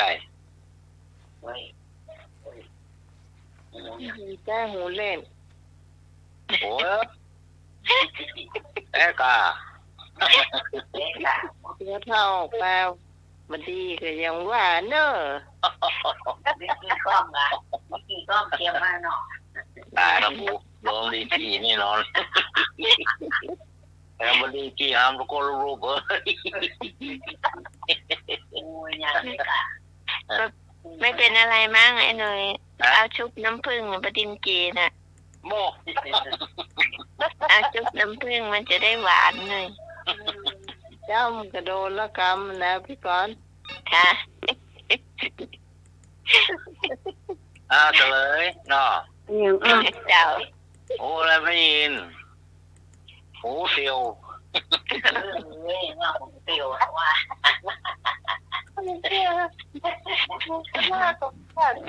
มีแม่มายังไม่หามีพ่อมีแม่ เตียว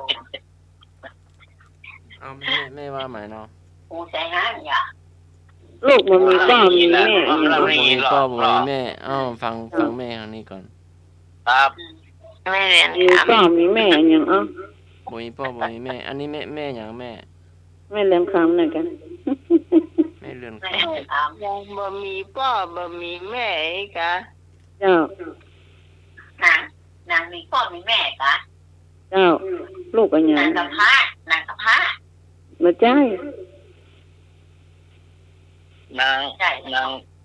งมันมีพ่อมีแม่ ลูกมันมีพ่อมีแม่ นี่ก็ลูกมันนะ พ่อมีแม่อ๋อ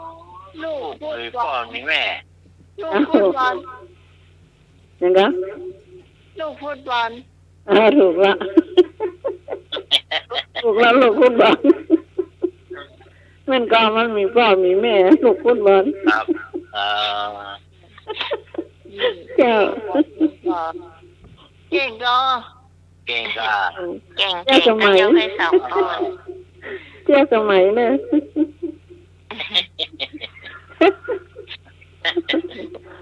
นี่ให้ได้ง่ายนี่เนาะ ครับ เอาแม่มันไว้บ้านเอาลูกมันเป็นตัวอ่ะ อันนี้ง่ายก่อน ครับ ยังก็ เอาแม่มันไว้บ้านเอาลูกมันเป็นตัว ลูกกุญแจ ง่ายเจ้าไปวัดก็เป็นตัวอ่ะเจ้ามีอย่างละเจ้า เงี้ยวแล้วสายวันข้ามละ เจ้าเร็วเลยเนาะ ครับ เจ้า ปุ๊บทำไมเอวต้องลงสายกันเจ๊โอ้เจ๊ข้ามไปไหนพวกมัน ถ้าฟังเอาแว่นตาไว้บนหัวแว่นตามีไหนอ่ะ นี่มีแต่หลงมีแต่หนา ได้เนาะ ปวดหัวไม่หาย เอาว่าตัวเปิ้นเอาแว่นตาไว้ไหนอีวะก็มีบนหัวเหรอลืมโอเค ตัวอย่างถ้าแต้มได้ตามกิน7 วันกับเสี่ยง กินลิ้น ฮะ ลิ้น ลิ้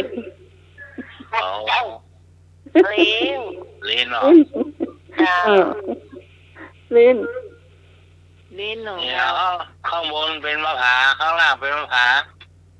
เขี้ยว ออกทุกวัน เขี้ยวเนี่ยแหละเขี้ยวเขี้ยวเหรอ เอาเนี่ยเหรอ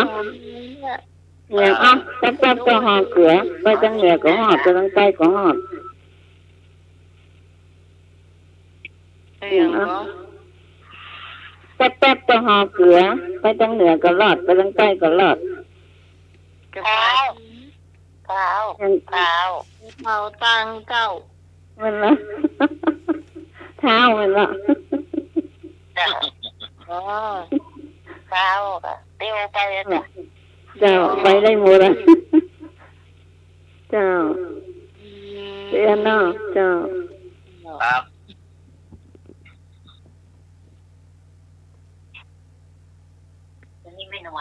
คนยัง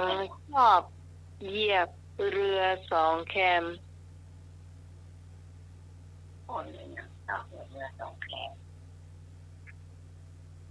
เคยได้ยินเหรอคะ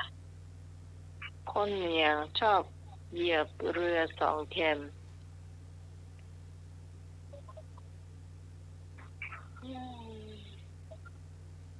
อ๋อนี่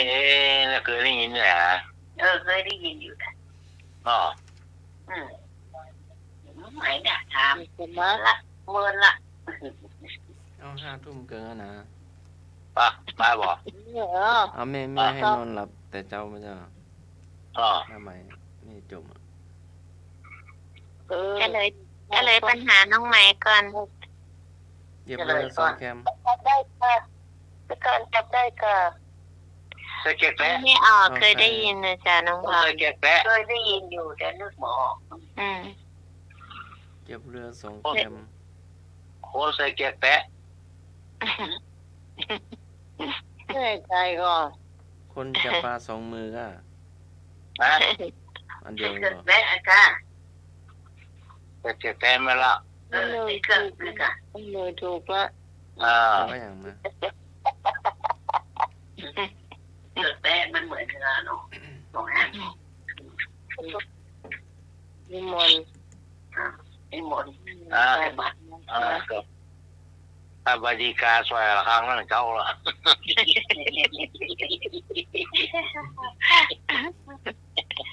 เก่งแหละเก่งหนู แต่มาเตือนเท่านี้เนาะมาเตือนเท่านั่นแค่ไทยตัวเก่ามันไทยอีก จำได้ไหม แล้วก็หน้าหมายว่าแม่จมว่าอยากให้หลับ ครับผม หลับเจ้า โอ้แทรกไปเลยอันนี้ขึ้นใจได้บัดเดียวนี้เจ๊กล้อง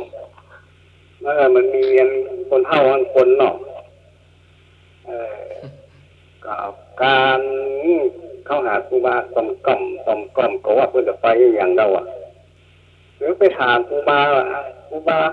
ป่าชูเกมมันเกมลูกไต้มาไกลว่าครูบาดาว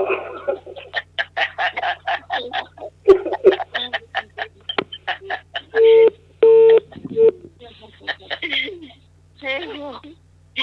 เก่งองเลยแต่วันนี้เดินหลับละจะนอนทันละ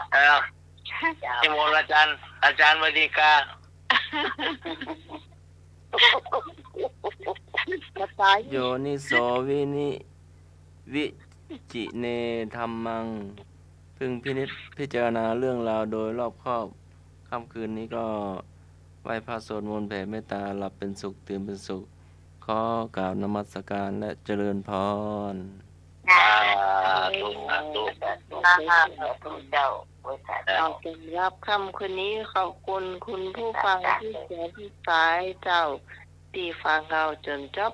รายการขอบคุณพระอาจารย์พระครูสมุวิศวรรกิจเจ้าผู้อำนวยการสถานีผู้ช่วยเป็นเสียงเลือกเพลงคุณผู้ฟังได้ฟังตัวพระเจ้าที่สมัยสุริยดรจากบ้านนอนตันตำบลเมืองแก้วอำเภอแม่ริมจังหวัดเชียงใหม่เจ้า พี่พรประเศร้าเจ้าไม่บุญกัดก้อมเจ้า หน่วยสนิรามครับสว่างเมฆครับผม